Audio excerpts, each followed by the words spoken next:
আজকে বানাবো চাউমিন আর মাঞ্চুরিয়ান। তো দেখো ভিডিওটাতে আমি প্রথমে চাউমিনটাকে সেদ্ধ করতে দিলাম, তারপরে সমস্ত সবজিগুলো কেটে নিলাম। সবজি তোমরা তোমাদের পছন্দ মতো নিতে পারো। তারপর চাউমিনটা সেদ্ধ হয়ে গেছে এদিকে। আর এদিকে মাঞ্চুরিয়ানের মশলাগুলো মাখাচ্ছি। প্রথমে হলুদ গুঁড়ো, জিরে গুঁড়ো, লঙ্কা গুঁড়ো, বেসিক মশলা, আদা রসুন বাটা, বেসন, গোলমরিচ গুঁড়ো সমস্ত কিছু দিয়ে প্রথমে মাখিয়ে নিলাম। তারপর এগুলোকে ছোট ছোট বলের মতো করে বানিয়ে নিলাম। তারপরে এরপর দেখো আমি গরম তেলের মধ্যে এগুলোকে সমস্ত কিছু ছেড়ে দিয়ে, আর পকোড়া যেরকমভাবে ভাজে নর্মালি সেরকমই ভেজে নেব। এরপর আমি চাউমিনের জন্য একটা ডিম ভেজে নিচ্ছি আগে তেলেতে দিয়ে। ডিমটা খুরখুরি টাইপের করে যেরকমভাবে, সবাই তো জানো এখন চাউমিন বানানো খুবই সহজ।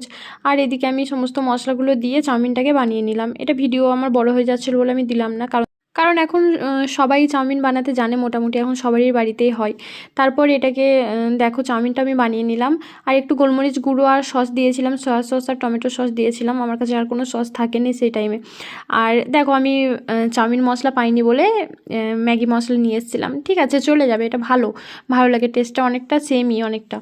তারপর দেখো গোলমরিচ গুঁড়ো দিয়ে আমি একটু ডিজাইন করে দিচ্ছিলাম। এরপর এটা হচ্ছে মাঞ্চুরিয়ানের জন্য ক্যাপসিকাম, বাঁধাকপি আর কারি পাতা দিয়েছিলাম আর কাঁচা লঙ্কা দিয়েছিলাম।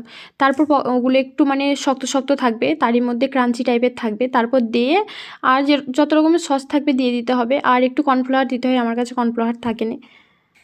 দেখো আমার সমস্ত কিছু রেডি হয়ে গেল, আমার ছেলে খাচ্ছে। কেমন লাগলো অবশ্যই বলবে।